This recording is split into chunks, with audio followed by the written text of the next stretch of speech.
d'abord commencer par remercier Mesdames les ministres, Agnès Pannier-Runacher et Françoise Gatel, de nous faire l'amitié et le plaisir d'être parmi nous ce matin pour cette cérémonie des vœux. Saluer les parlementaires, Monsieur le Président de la délégation aux collectivités territoriales de l'Assemblée nationale, Monsieur le Président de la Commission des finances du Sénat, Mesdames et Messieurs les présidentes et présidents d'intercommunalités, Monsieur le Président de l'Association des petites villes et de l'ANCT, Monsieur le Président délégué de Ville-de-France, Madame la Présidente de la Caisse nationale d'allocation familiale, Monsieur le Président du CNFPT, Monsieur le Directeur général de France Travail, Madame la Directrice générale des collectivités locales, Monsieur le Secrétaire général à la planification écologique, Mesdames et Messieurs les directeurs d'administration, Mesdames et Messieurs les représentants des collectivités, Mesdames et Messieurs les représentants du monde économique, Mesdames et Messieurs les partenaires d'Intercommunalité de France et Mesdames et Messieurs, chers amis.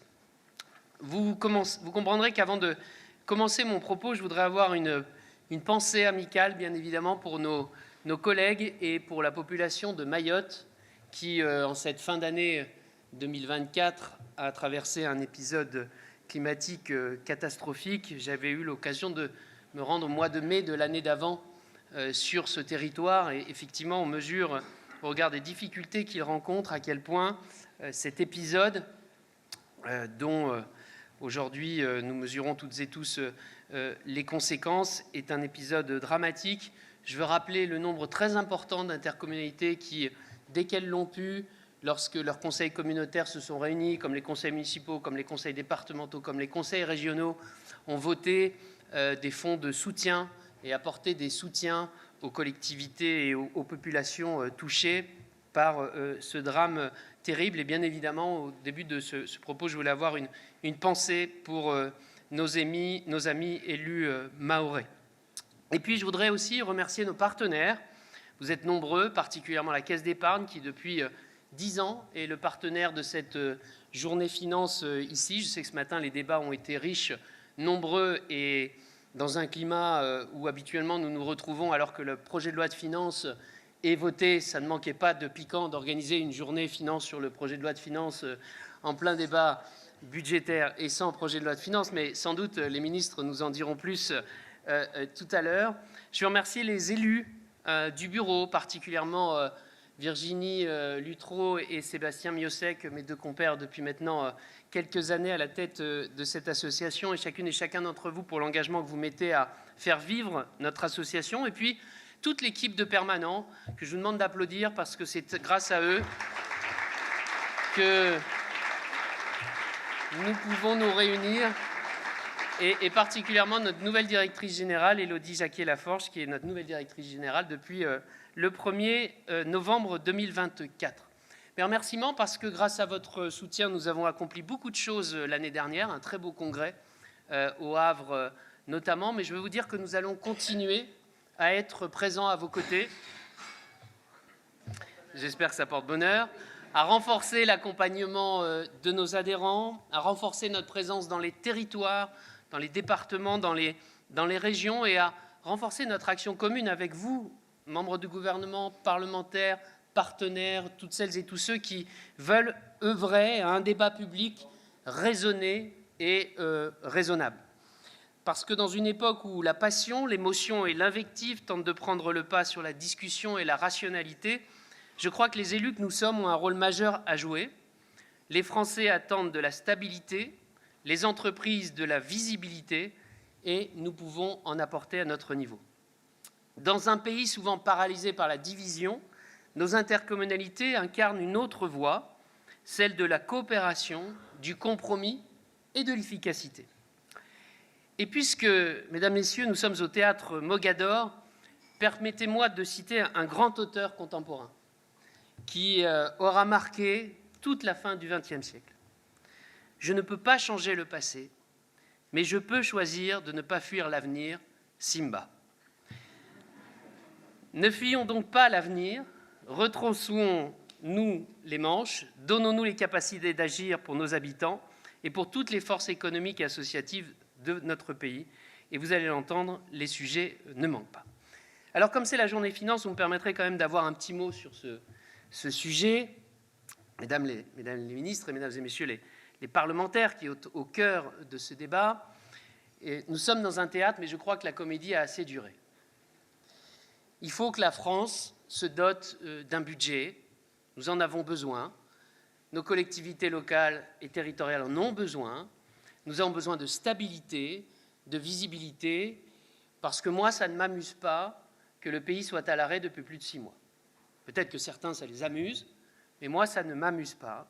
Le coût de tout cela devient insupportable et il est nécessaire que, par le compromis, nous trouvions les solutions qui permettront de sortir de cette crise. Nous avons eu l'occasion, à l'occasion du Congrès d'intercommunalité de France, de rappeler que nous considérions que l'effort qui était demandé aux collectivités était un effort trop important et était un effort injuste. Trop important, je crois que, et injuste, je ne vais pas rappeler, Sébastien Miosek l'a rappelé ce matin lors des débats, que ce n'est pas parce que l'on a un budget qui dépasse 40 millions d'euros de dépenses de fonctionnement que l'on est riche. Et nous avons eu le courage, auprès des groupes parlementaires du Sénat, auprès du président de la Commission des finances du Sénat, de rappeler cette vérité, y compris d'aller jusqu'à dire, écoutez, on doit regarder les choses en face. On doit regarder les choses en face et que le Sénat, qui est la chambre des territoires, trouve les solutions pour que ceux qui, même s'ils ne sont pas très gros, mais qu'ils sont riches, participent. Et que ceux qui sont gros mais qui ont des difficultés participent moins ou participent pas.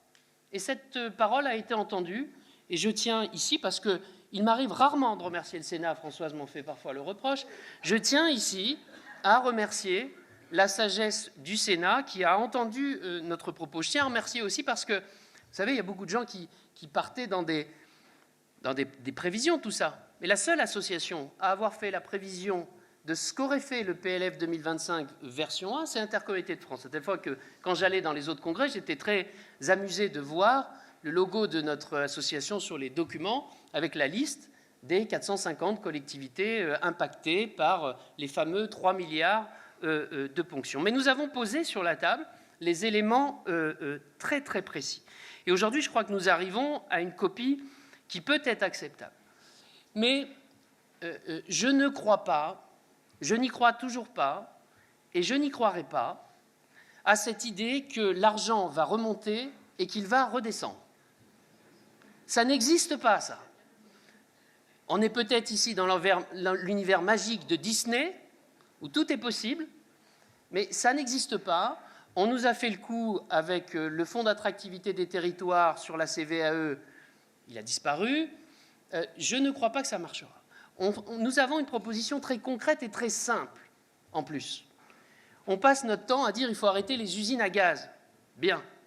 Donc l'usine à gaz qui consisterait à faire remonter cette ponction sur les collectivités de l'État et puis après, par 3 tiers, à faire redescendre dans les territoires. Il existe un dispositif de mise en réserve dans le compte des collectivités, ce que font très bien les départements aujourd'hui avec les DMTO, qui pourrait être utilisé exactement de la même manière, c'est-à-dire une provision dans nos comptes qui ne rentre pas dans les dépenses, donc fait baisser la dépense publique, une provision dans nos comptes. Ainsi, le préfet, par le biais du contrôle de légalité, peut vérifier que nous mettons bien cette provision dans nos comptes dès lors que nous sommes concernés par le dispositif de mise en précaution prévu par la loi, et année après année, reverse par tiers cette somme. C'est simple. Ça évite d'avoir des agents de Bercy qui tiennent la comptabilité, nous la tiendrons nous-mêmes. C'est efficace et rapide parce que les départements l'ont prouvé. Et puis, je pense que ça sera un signe de confiance réciproque entre l'État et les collectivités sur le discours que nous avons toujours tenu, qui est de dire nous sommes prêts à participer à l'effort, faites-nous confiance, nous proposons aujourd'hui une solution clé en main. Nous avons envoyé à beaucoup de parlementaires un projet d'amendement. J'espère qu'en CMP, il pourrait éventuellement, Madame la Ministre, trouver une issue.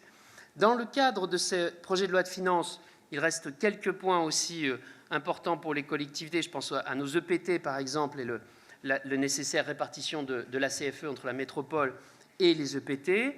Nous soutenons également la proposition qui a été initiée par Virginie, qui vise à maintenir le versement de la CFE quand une entreprise ferme un site tant que celui-ci n'a pas été remis en état. C'est une des clés aussi de la réindustrialisation de nos territoires. Nous avons une position constante sur le versement mobilité, qui pour nous est une ressource à la main des intercommunalités, au risque de créer de la tension sur cette fiscalité. Et nous attendons enfin des solutions sur le financement des autorités organisatrices de la petite enfance, qui ne doit pas exclure nos intercommunalités d'une part, et pourrait, à mon avis, utilement s'appuyer sur les modalités de fonctionnement que nous avons avec la Caisse d'allocation familiale, qui est notre partenaire traditionnel en la matière. Je disais tout à l'heure qu'il était temps aussi d'avancer et de passer à autre chose, parce que nous avons besoin de reparler de politique publique. Moi, j'en ai marre de parler finances. Avec le président de la Commission des finances, ça nous fait plaisir. Mais la finance n'est pas une fin en soi. C'est un moyen pour déployer des politiques publiques. Et nous, intercommunalités de France, sommes au cœur des enjeux de transition écologique, dont je ne serai pas trop long puisque la ministre est là, mais je sais bien que beaucoup de gens n'aiment pas la contrainte et croient à la main invisible. Théorie économique, ça marche parfois. Dans les faits, ça marche un peu moins bien. Et si nous ne sommes pas pour une contrainte excessive, néanmoins, l'incitation par la loi est nécessaire pour que les choses bougent. Mais pour autant, nous croyons au dialogue local, dans un cadre national clair et peu bavard.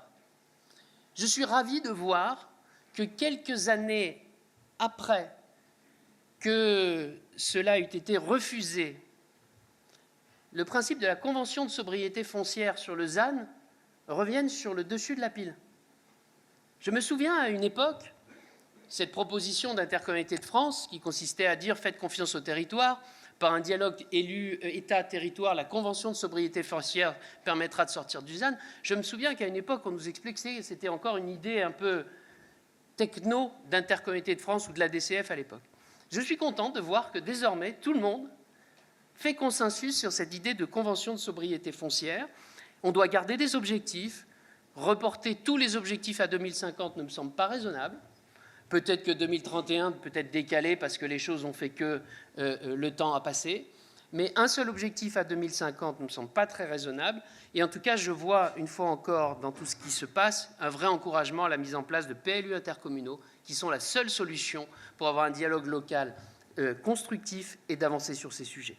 Je crois qu'il n'est pas nécessaire que je revienne sur la question de l'eau. Tout le monde sait ce que nous pensons de cela. Nous aurons prévenu, nous aurons averti suffisamment. Je pense que certains parlementaires à l'Assemblée nationale essaieront d'améliorer le texte issu du Sénat sur le non-transfert obligatoire de la compétence aux communautés de communes en 2026, notamment, pourquoi pas, avoir des critères basés sur les rendements. Car moi, je veux bien que quand les rendements sont à 90%, on puisse se satisfaire de la situation.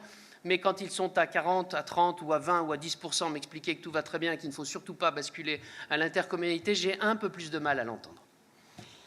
Enfin, sur la question des déchets, vous le savez, chère Agnès Pannier-Runacher, que nous sommes très attentifs à la fameuse question de la consigne des bouteilles plastiques. Nous considérons que ce n'est pas à Coca-Cola de gérer nos déchets, que c'est un service public et que celui-ci, à travers la mise en place de la consigne, est un cadeau fait à Coca-Cola et que moi, je ne souhaite pas faire de cadeau à Coca-Cola. Je souhaite que nous maintenions un service public de la collecte, du traitement des déchets plastiques dans notre pays.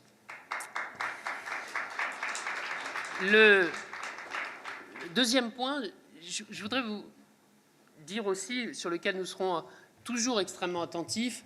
J'ai dit tout à l'heure sur le versement mobilité, nous pourrons avoir une divergence avec les régions. Mais sur le développement économique, nous n'en avons pas.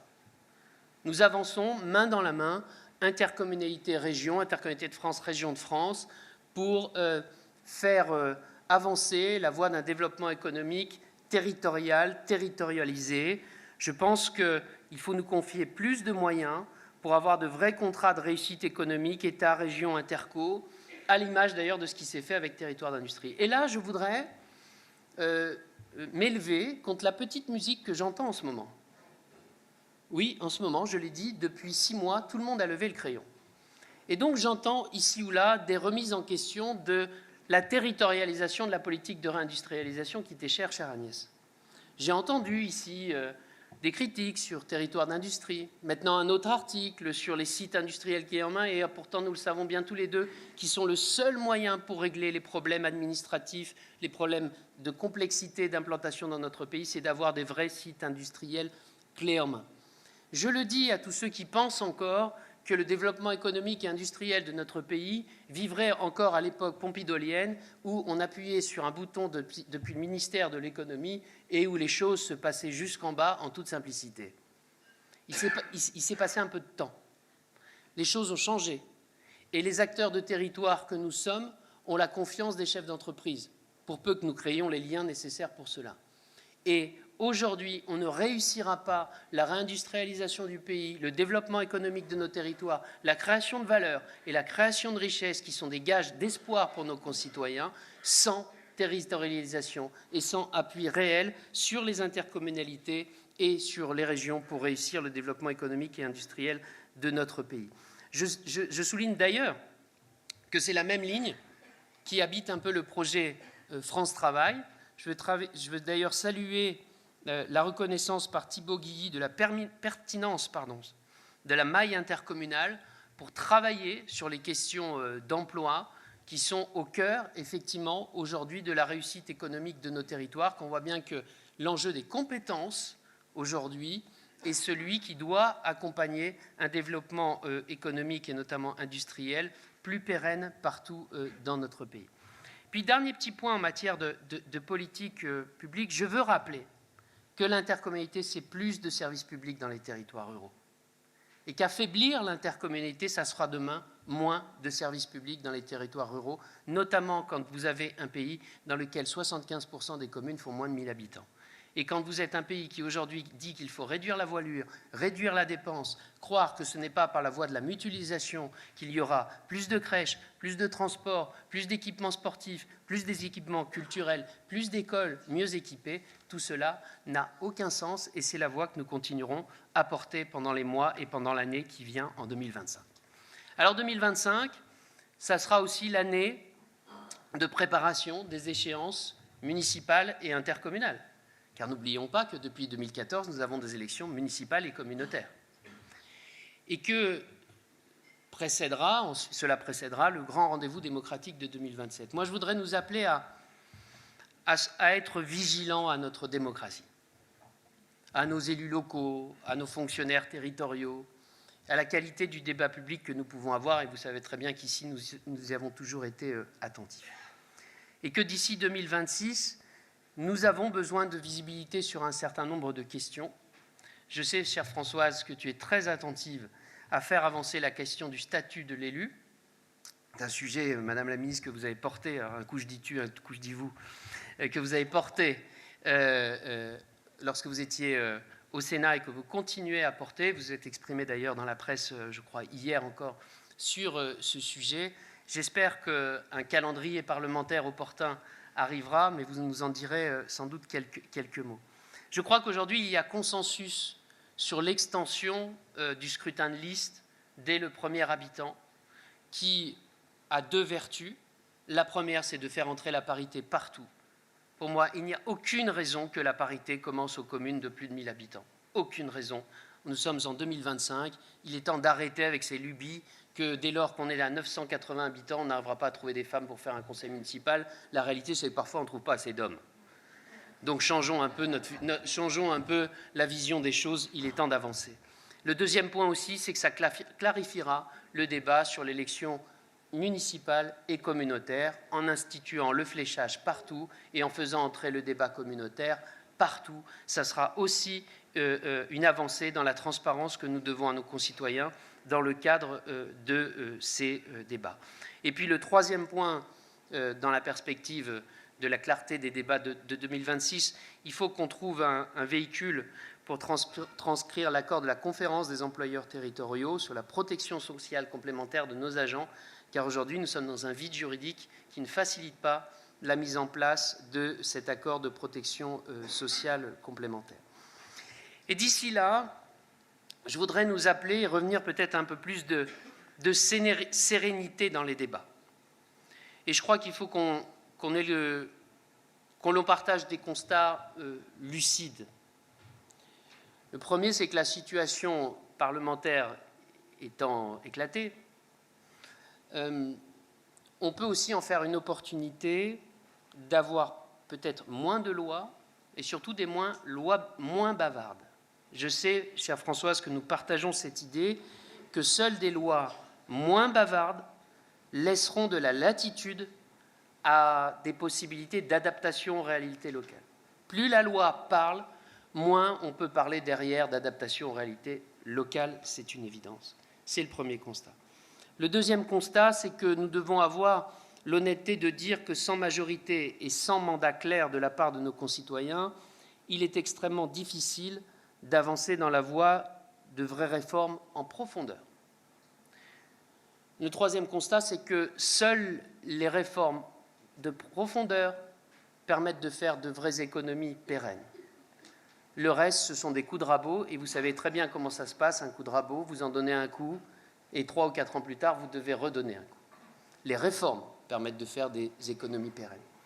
Dès lors, je pense qu'il serait bon de sortir un peu d'une forme d'hystérie collective, où certains se prennent à remettre en place des comités de la hache, se voient en président argentin avec leur scie électrique, se prennent pour Elon Musk. Nous sommes en France. Et aujourd'hui, j'entends tous ceux qui vous expliquent qu'ils vont trouver des dizaines et des dizaines et des centaines de milliards d'euros d'économies, mais sans jamais vous expliquer par où ils commencent. Je crois que nous avons besoin de revenir à des choses un peu plus sereines en la matière. J'aurais bien évidemment des idées à titre personnel, mais je suis ici en tant que président d'une association d'élus, donc je vais vous parler d'idées que nous partageons au sein de cette association. Je veux redire ici que la décentralisation est une source d'économie structurelle, car en pratiquement 20 ans, les dépenses des collectivités dans le PIB ont baissé, passant de 12% à 11%, alors qu'elles exercent toujours plus de responsabilités. Il est temps, Madame la Ministre, Mesdames les ministres, d'oser la décentralisation des aides à la rénovation thermique des logements, et notamment auprès des intercommunalités qui sont volontaires pour le faire, pour simplifier le parcours du combattant de nos concitoyens face aux démarches de rénovation thermique. Il est temps de suivre les préconisations du Conseil national d'évaluation des normes, présidé par Gilles Carrez, qui a chiffré à plus de 1,6 milliard le coût des normes excessives. Il est temps de suivre les propositions du rapport Ravignon sur la fin de ce que nous appelons la double comptabilité, qui coûte chaque année 1,8 milliard d'euros pour faire fonctionner un système d'un autre temps où l'État tient encore la plume des élus. Il est temps d'avoir un débat apaisé sur la question des agences et opérateurs de l'État, où l'on dit tout et n'importe quoi, en oubliant au passage, parce qu'on nous sort bien sûr l'agence du Héron, mais on oublie que la moitié des dépenses des agences et opérateurs de l'État, ce sont les universités. On oublie que c'est le CNRS, que c'est le commissariat à l'énergie atomique, et que je veux bien qu'on s'agite comme ça avec la thématique des agences, où d'un seul coup, il y en a 1200. Oui, ce nom, Madame Verdier-Molinier, qui les seules études qu'elle a faites sont des études d'histoire et pas d'économie. En réalité, les chiffres tournent plutôt autour de 700. Donc, il me semble, et je souhaite m'inscrire ici en faux, contre tous ceux qui veulent mettre à terre un outil comme l'ADEME, qui, s'il est certainement perfectible, a permis d'importants progrès dans nos territoires, sans doute plus, c'est une boutade, mais je l'ai vu cette semaine, sans doute plus que la commission Pallas que vient de mettre en place le gouvernement. Mesdames les ministres, Mesdames et Messieurs, au moment de conclure, vous l'aurez compris, notre force sera toujours notre constance. Vous pourrez compter sur Intercommunalité de France pour prendre sa part. Nous sommes au travail avec tous les élus de notre conseil d'administration et notre équipe. Notre exigence, notre engagement et notre capacité de coopération seront totales jusqu'à la fin de nos mandats. Et vous trouverez toujours chez nous un partenaire solide, à l'écoute et fidèle à sa parole. Nous vivons une période agitée, et sans doute de plus en plus agitée au regard du vent violent qui arrive d'outre-Atlantique. Mais n'oublions pas que cette agitation est aussi présente ici chez nous. 2 ans avant la marche sur le Capitole, des gilets jaunes extrêmes forçaient les portes des palais de la République. C'était avant. Dans ces moments, il faudra de l'écoute, le sens du dialogue et du compromis. Et un simple « Hakuna Matata » ne suffira pas à surmonter les épreuves du moment. Ce sens de l'écoute, du dialogue, du compromis qui permet d'avancer, c'est l'ADN d'Intercommunalité de France. Le gouvernement fera ses choix, mesdames les ministres, parmi celles et ceux sur qui il veut s'appuyer pour avancer. Vous les ferez en toute connaissance de cause puisque nous nous connaissons bien. C'est donc à la clairvoyance que je nous invite pour cette nouvelle année 2025, en vous assurant qu'Intercommunalité de France tiendra le cap de la réussite de nos territoires par la coopération. Je vous invite aussi à la confiance, car notre pays peut redémarrer. Les semaines qui viennent seront décisives. Et j'en suis convaincu, les Français seront jugés de ceux qui veulent la réussite de notre pays et de ceux qui misent sur son échec. Si nous sommes ici, c'est parce que nous partageons une conviction commune. Nos territoires ne sont pas de simples spectateurs. Ils sont des acteurs. Nous sommes des moteurs et des garants. Et si à cette idée de garant, vous ajoutez la confiance que nous pouvons créer avec nos partenaires, vous avez les ingrédients essentiels de la réussite. Alors pour 2025, soyez lucides, soyons clairvoyants, mais soyons habités par l'envie de réussir et de faire avancer notre pays. Merci pour votre attention. Bonne et heureuse année 2025 à toutes et à tous.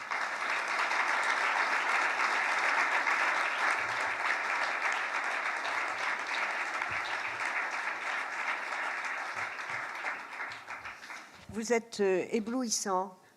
Je le dis sans flagornerie, c'est vrai. Bonjour à tous. Monsieur le Président, cher Sébastien, c'est vraiment un plaisir d'être ici avec Agnès Pannier-Runacher. Permettez-moi, pour de l'efficacité, je sais que vous adorez l'efficacité, de vous embrasser tous du regard et d'une formule en vos grades et qualités. Elles sont très nombreuses, tout autant vos qualités que vos grades le sont, de vous saluer et de vous souhaiter d'abord une heureuse année pour vous, ceux qui vous sont chers, vos projets et tous vos EPCI. Cher Sébastien, cette maison, je n'ose pas dire que elle est la mienne, mais que, en tout cas, j'ai longtemps était dans cette maison, parce que j'ai eu la chance d'être présidente d'une intercommunalité et d'apprendre, de travailler, d'échanger au sein de cette institution qui aujourd'hui s'appelle Intercommunalité de France et qui a porté un autre nom, mais qui a toujours eu le mérite de titiller, peut-être d'agacer, d'oser, d'inventer, de proposer des choses et de ne jamais lâcher. Non pas au point de devenir harcelant, mais toutefois, néanmoins et cependant, cher Sébastien, il y a quelque chose qui relève de ça. Voilà. Et en ceci, mais en ceci, moi qui suis bretonne, voilà, je comprends la détermination et le fait qu'on ne lâche jamais rien. Mais en tout cas, vous faites avancer le débat et surtout, vous avez fait beaucoup progresser ce qu'on appelle nos territoires. Et je n'oublie pas, et je le dis ici comme ailleurs, ce que les communes doivent à l'intercommunalité, puisque notre pays est qualifié d'assez exotique en ceci qu'il a un nombre de communes assez, on va dire, incroyable par rapport à d'autres pays. En tout cas, c'est ainsi. Mais je crois que l'intercommunalité a contribué à renforcer les communes et surtout apporter, et vous l'avez dit, Monsieur le Président, des services considérables à la population.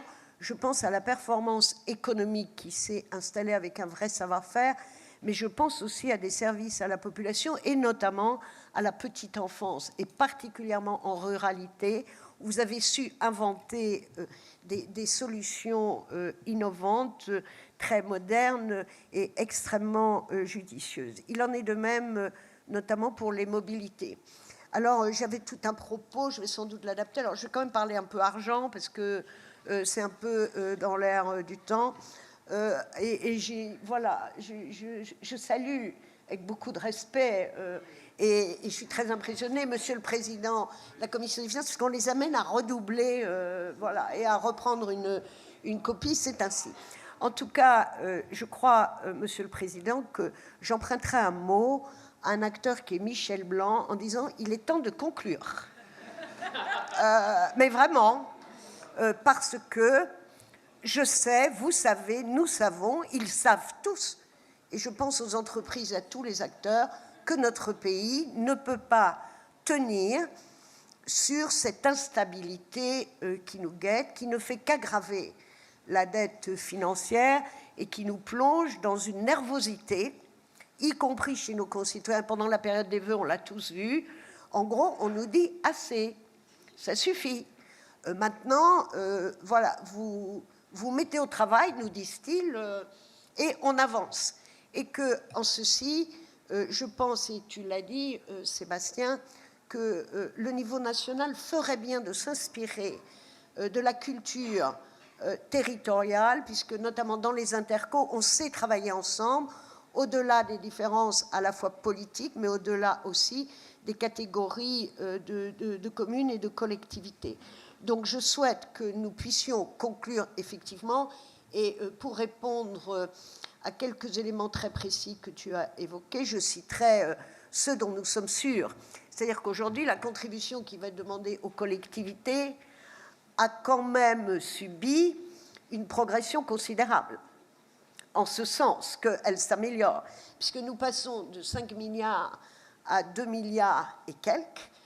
Je pense que la contribution des collectivités, si elle est nécessaire, elle doit être raisonnable, juste et pertinente. Et que vous n'avez entendu ni dans ce gouvernement ni dans le précédent, un seul membre critiquer les collectivités en disant qu'elles seraient outrageusement dépensières et inconséquentes. Je crois que chacun d'entre nous sait le rôle que vous jouez et l'importance de votre fonction. Il y a quelques mesures positives aussi, je vais quand même les dire, pardonnez-moi, dans la liste des présents du Nouvel An. L'écrêtement de la dynamique de la TVA. Je pense, en matière de logement, j'espère que nous aboutirons au prêt à taux zéro, qui n'est pas rien pour nos territoires. Je pense également aux dotations à la DGF. Vous avez vu que la DGF continue à se comporter d'une manière extrêmement positive et raisonnable, et je pense aux dotations d'investissement, DETR, même si Agnès le regrettera. Le fonds vert s'est quelque peu affaissé, on va dire, mais chacun a compris, je vois bien, mais que ce fonds vert est d'autant plus important qu'il finance aussi des sujets extrêmement importants dont tu as parlé, c'est celui des mobilités innovantes. Et donc, je voudrais avoir quelques mots sur ces sujets. Tu as parlé des mobilités, du versement mobilité. Moi, je pense que la mobilité est une question d'intelligence territoriale, au sens où il y a de grands opérateurs avec des infrastructures conséquentes et du cadencement, et ensuite, il y a inventé un mode de transport collectif, mais qui est un transport souple, qui est celui du dernier kilomètre.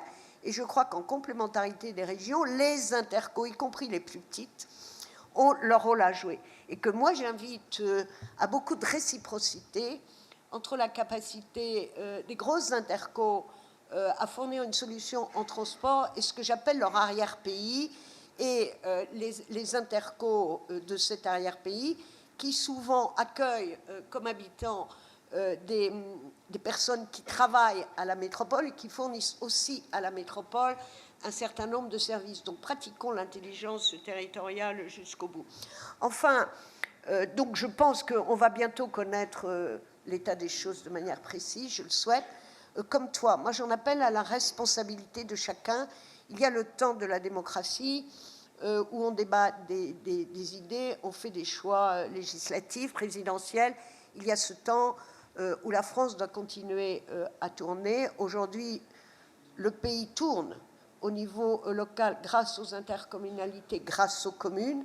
Et je pense que c'est ça qui tient aussi aujourd'hui la cohésion sociale, même si elle est fragile. Et enfin, dernier volet dont je voudrais parler, c'est ce que tu as évoqué en matière de décentralisation. Moi, je voudrais surtout parler de déconcentration, parce que je pense qu'il y a trop de décisions et de compétences qui sont gérées au niveau national, alors que les services déconcentrés de l'État ont une capacité à accompagner les élus en termes de solutions plutôt qu'en termes de contrôle et d'injonction, et qu'on a là une capacité d'agilité dont vous avez besoin et que vous savez utiliser en matière de responsabilité. La décentralisation est importante pour un certain nombre de compétences. Tu l'as dit, la fragilité de certaines assemblées rend l'exercice, on va dire, à haut risque, et que je pense que le temps que nous avons, qui est un temps difficile pour la législation, est un temps nécessaire pour l'évaluation. Parce que je pense que dans notre pays, on a souvent une sorte d'addiction à la norme et à la législation, et que nous conduisons très rarement des évaluations. Et je pense que nous optimiserions à la fois l'argent public, l'efficience de l'action publique, si nous savions évaluer. Et moi, j'invite à emprunter un dispositif législatif anglo-saxon, alors comme ça, qui n'est pas sympa, c'est ce qui s'appelle la clause guillotine. Mais on comprend vite. Ça veut dire qu'on édicte une norme avec une durée de vie, et si à l'échéance qui a été fixée par la loi initiale, il n'y a pas eu de révision, la clause tombe. Ça nous oblige à beaucoup de vigilance. Et dernier point, tu l'as dit, c'est la reconnaissance de l'engagement des élus et surtout l'encouragement à cet engagement souvent citoyen plus que politique sur la taille des communes, au niveau local, municipal et intercommunal. Le statut de l'élu devrait prospérer. Ça a été affirmé par le Premier ministre, par François Rebsamen. Et nous avons aussi une proposition de loi qui nous tient très à cœur. Tu l'as évoqué, c'est celle de l'organisation des conseils municipaux dans lesquels nous souhaitons introduire la parité. Et je salue Élodie Lafort, qui est la directrice d'intercommunalité de France, mais qui a eu le bonheur et qui a surtout été une députée extrêmement active, parce que c'est une proposition de loi qui a été votée à l'Assemblée, que j'aimerais voir reprendre par le Sénat dans des délais très raisonnables, et le Sénat a de très belles contributions sur le sujet. C'est cette PPL qui vise au scrutin de liste et qui vise aussi à la parité. Et nous le savons, et je regarde les sénateurs qui sont là, qu'aujourd'hui, il n'y a plus d'obstacle, parce que toutes les associations d'élus, de l'AMF à l'association des maires ruraux, y sont favorables. Donc, je dirais avec Jacques Brel, j'ai bien entendu que gémir n'est pas de mise, et que vous travaillez, vous avancez, et que c'est de la responsabilité de nous tous. Et je souhaite à Intercommunalité de France une heureuse année, et je souhaite que nous puissions travailler, comme vous savez le faire, d'une manière extrêmement partenariale avec les deux chambres. Et vous savez qu'au-delà des moments où nous pouvons nous titiller mutuellement, n'est-ce pas, mais ça stimule, ça rend meilleur, nous puissions continuer à œuvrer ensemble. Enfin, sachez que François Rebsamen, dont je vous adresse les amitiés, sera très heureux de vous recevoir, et je serai toujours très contente de batailler intellectuellement avec vous, mon cher président.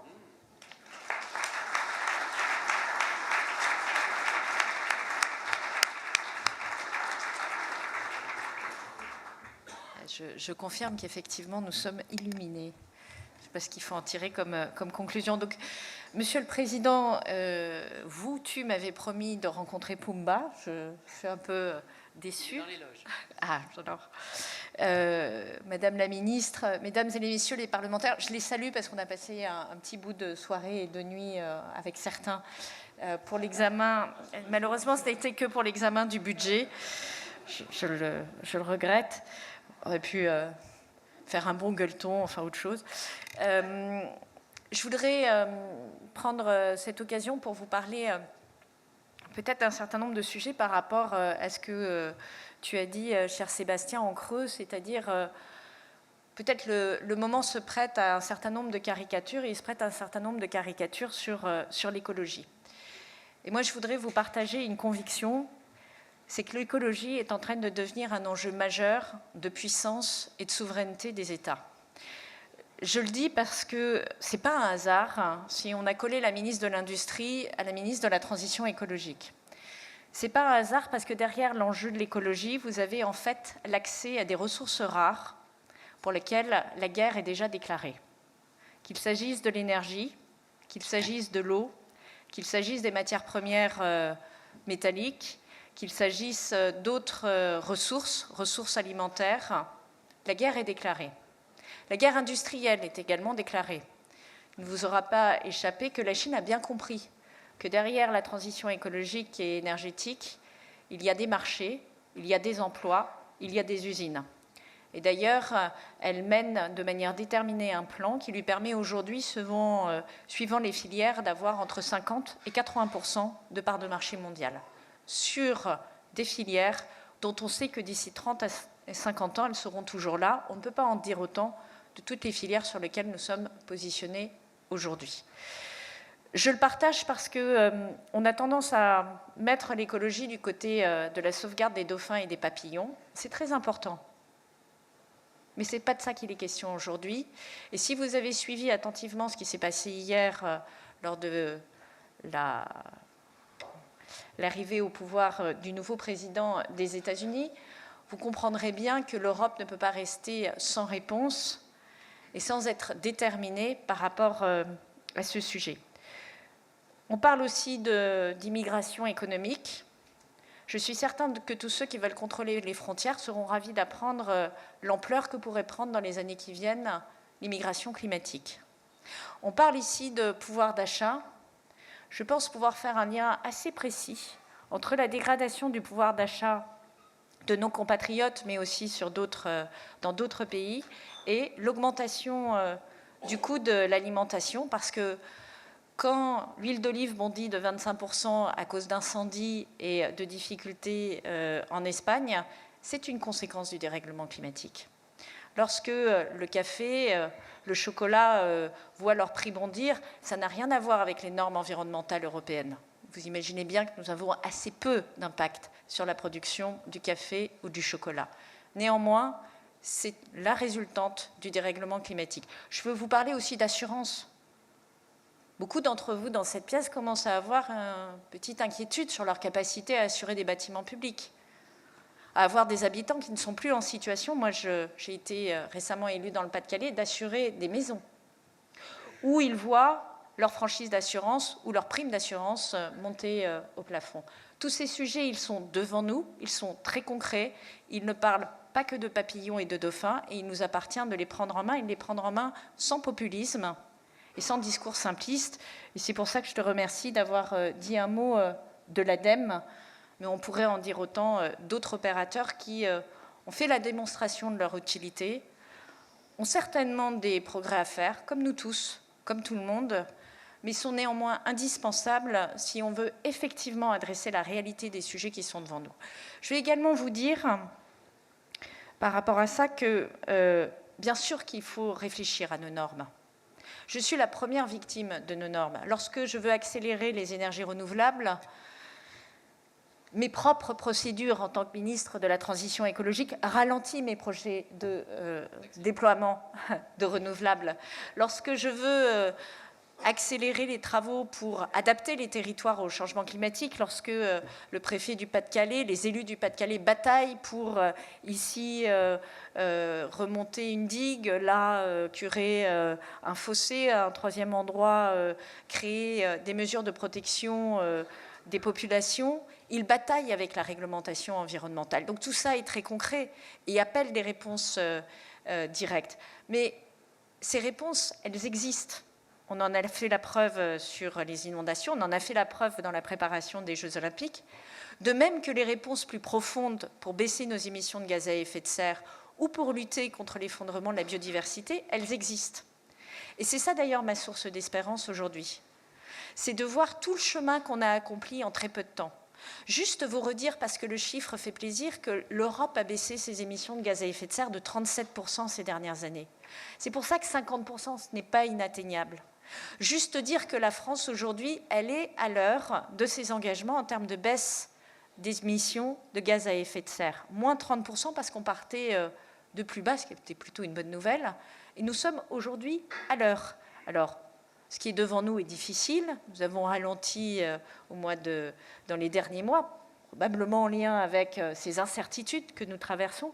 Mais les solutions, elles existent, elles sont concrètes et elles apportent aussi du confort aux habitantes et aux habitants.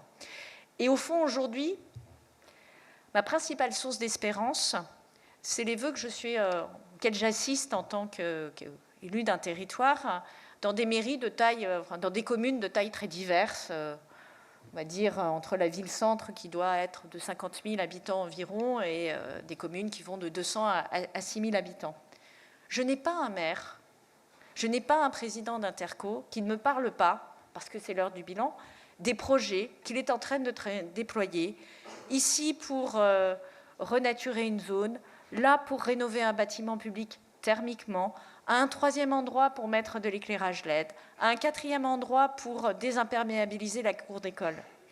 Je n'ai pas un élu qui m'attrape par l'épaule et qui me dit « Non mais c'est très bien ce qui se passe, mais maintenant il faut passer à autre chose. Nous, on a des projets, nous, on veut avancer et on a besoin que maintenant vous vous mettiez d'accord. » Je vais évidemment avoir un mot pour le budget. Alors, et surtout pour la censure.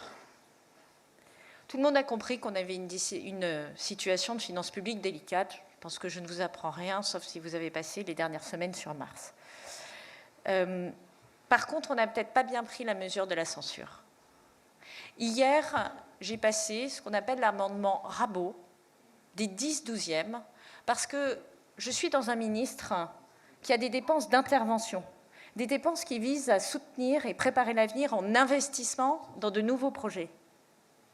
Et lorsque vous êtes sans budget, ces dépenses sont remises à zéro. Alors je vous rassure, les dépenses de fonctionnement continuent à tourner. Mais les dépenses d'investissement, celles pour préparer l'avenir, elles sont remises à zéro. Le mois de janvier, remis à zéro. Le mois de février, remis à zéro. C'est 16% de l'activité de l'année. J'invite chacun à être conscient de ça.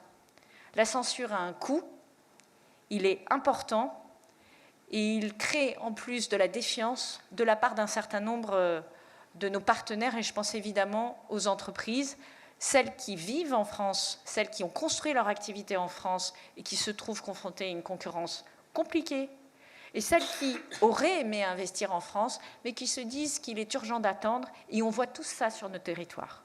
On le voit tous. Donc effectivement, il faut avancer. Vous pouvez compter sur moi. Moi, mon objectif, c'est de partir de ce qui se passe sur les territoires. Je vous le dis, je vois des élus qui fourmillent d'idées de projets sur l'adaptation au changement climatique. On a tous compris qu'1 € investi aujourd'hui, c'est 8 € d'économiser demain. Je pense qu'en termes de finances publiques, il n'y a pas beaucoup de politiques qui ont cet impact. Vous avez tous compris aussi que derrière la transition écologique, il y a des enjeux très concrets d'écologie populaire, la qualité de l'eau, la qualité de l'air, la qualité de la santé, la qualité de l'alimentation. Ça, quand on parle aux gens, ça leur parle directement. Et aujourd'hui, vous avez ça dans les mains. Et je sais que vous y attachez beaucoup d'importance. Donc vous pouvez compter sur moi pour vous accompagner et pour faire en sorte que ces politiques reprennent le plus vite possible. D'ailleurs, qu'elles continuent tandis qu'on discute du budget, parce qu'en matière de transition écologique, le temps ne doit pas s'arrêter. Il nous faudra juste être beaucoup plus agile, beaucoup plus déterminé et probablement un peu rusé vis-à-vis de nos partenaires étrangers. Meilleur allié ou meilleur ennemi, je ne sais pas. Merci à tous.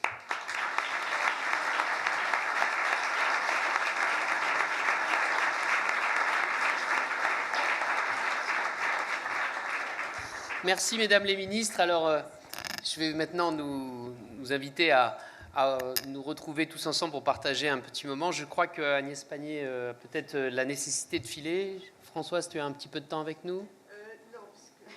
Non, parce que Elle a un travail, elle m'a dit à l'instant. Mais pour que vous puissiez Ah, pour que nous puissions continuer à travailler. En tout cas, merci vraiment à toutes les deux d'être venues. Ça nous touche énormément et croyez bien que nous ne sommes pas encore au stade du harcèlement, ma chère Françoise. Nous en sommes encore à la taquinerie bien amicale. Merci à toutes et à tous et bonne année.